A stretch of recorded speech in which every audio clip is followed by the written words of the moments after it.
I found you have many work experience as first AD, so I contact you. Thank you so much. Yeah, absolutely. So are you studying it or? Yes. I study in Made Film School. Okay. Yeah, I'm doing my MA course. Yeah, Yeah.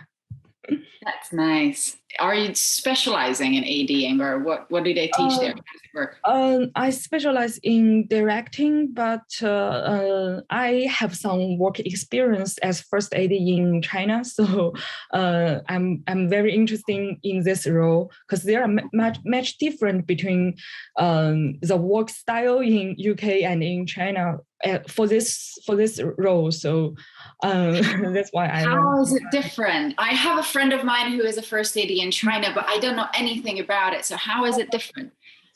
Uh, from my view, is we honestly I think the Chinese first AD do less thing than the first AD who work in UK because Yeah. there are many work. I think after I go to school, I know that this stuff is the thing what we should do. But when I was in China, we most of the time the producer do those works. So I also want to know more about what UK, how to say UK first AD, how they Yeah. work. So I find you to have Yeah. this interview. Yeah. Yeah. It's strange that like I don't really have the experience of how different cultures work in that sense, but I've heard from a South African friend of mine that he's like, yeah, the first AD role is like massively different. Like we deal with questions and issues and problems that, for instance, in South Africa, they just like the first AD, it's not their job, you know. So Oh. like for instance, I was just like, and you know, it's a part of me is like, I'm not going to be the one actually physically lifting the kit and taking it from A to B, but I will have to be the one who thinks about these things. So I was like, okay, we're shooting in a house. Where is the kit going? How are we getting there? You know, where is the van parking? All that business. So I just asked the DP, and he was like, that's so interesting. Like in South Africa, the ADs don't deal with this. Oh, really? Wow, yeah, like these subtle differences. So it is a cultural thing. Yeah, every country probably is doing it slightly differently. Yes, that's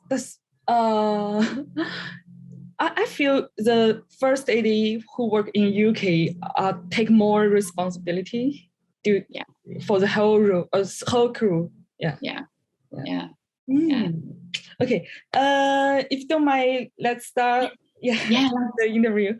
Okay, so my first question is, could you do just a simple introduce of yourself, like some of the brands you have done commercial as first AD before, or like how long you have been in this industry and something like this. Yeah, yeah.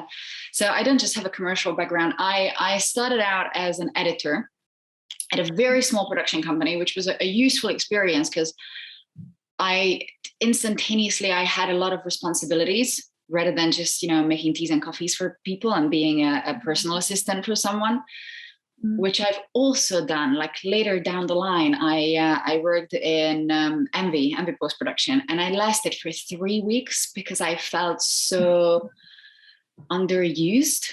Not necessarily underappreciated. The people were nice, but I felt like that I can handle more than what I was given. So I started out as an editor, and I still edit. I still have that background, and then I became a photographer for Carnival Cruise Lines. So I kind of lived on a ship around the Bahamas for longer than I should have. It was a lovely time when I was young, but again, it was a tough physical work experience. And then after that, I came to London and did a 1-year film school, which, to be honest, a part of me is really happy that I didn't do like a 2-year, 3-year course because it was good for what it was. But if I'm 1,000,000% honest about it, I don't think that film is the industry where you have to have a degree or film education. or where it's like we are not the industry where you're starting with an advantage if you have it or a disadvantage if you don't have it. Like if you show up on set and if you apply yourself, you will get a lot further ahead a lot quicker than if you're like, well, I've graduated from this school. It's like nobody cares about it in this industry, which is a strange, like they don't tell people this.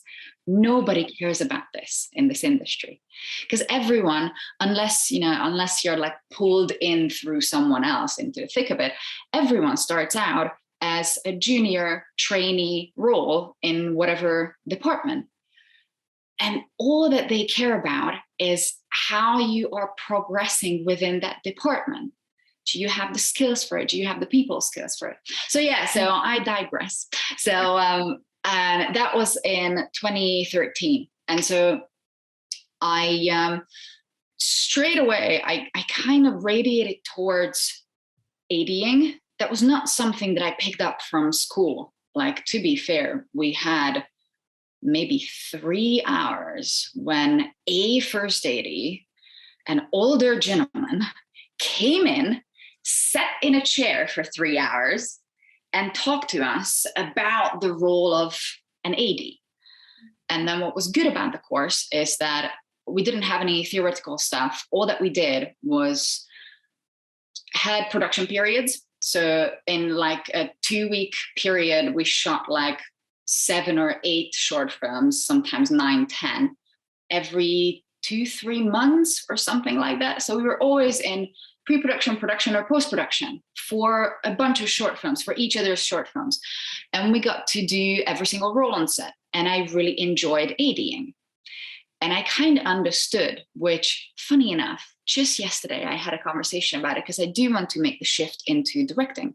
But I realized that very early on in my career that I can have a day job as an AD, and I can make a living, a very good living, or I can be an aspiring director, be completely broke, spend 2-3 years on a project that doesn't really go anywhere apart from tiny little festivals, and have a day job that has nothing to do with filmmaking, just so that I can make the bills. So I went with the first option when I was like, you know what, this is going to be my day job. And I'm very happy that I went down that route. And I do have a commercial training in a sense that on commercials, I was told that you will have to be a runner for 5 years, a third AD for 5 years, a second for 5 years. And then in 15 years time, you will be allowed to call yourself a first AD. Now, I've only been doing this for 10 years, but I just went straight into it, that I started first thing on really small projects, usually didn't get paid for it in the beginning, and then started like running on bigger and bigger projects, like really large productions.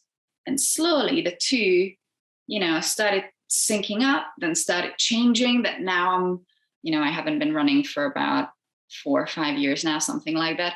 Because I wasn't precious about it. It's like, all right, you do have to put the hours in. You do have to show your face. I'd rather be a runner on set than not work for 2 months.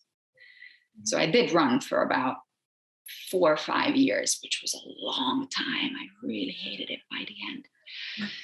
But, by now, again, I'm not precious about it. I still second and third, especially for friends when they're like, hey, I'm firsting something. Can you just help out? And I'm like, of course I can. But I'm mostly first, and I first bigger and bigger things. And I very much enjoy like very technical shoots, something that has to do with virtual production or CGI or like stunts, or I've shot a lot with fire and water, like something very technical, or like large crew or large set, or, a lot of cast or a lot of background or something like that. I enjoy those kind of projects, those kind of challenges. And that's where I am in my career right now, that in a sense, I feel like I've hit the cruising altitude, when it's like I'm comfortable, I enjoy what I'm doing. It's an effort now to get challenged. Sometimes I literally, by now, I walk on set and I go there for the people. I go there to meet new people, to socialize. But professionally, I'm not necessarily challenged when it's like a super easy shoot. So I'm looking for just personally something that keeps me excited.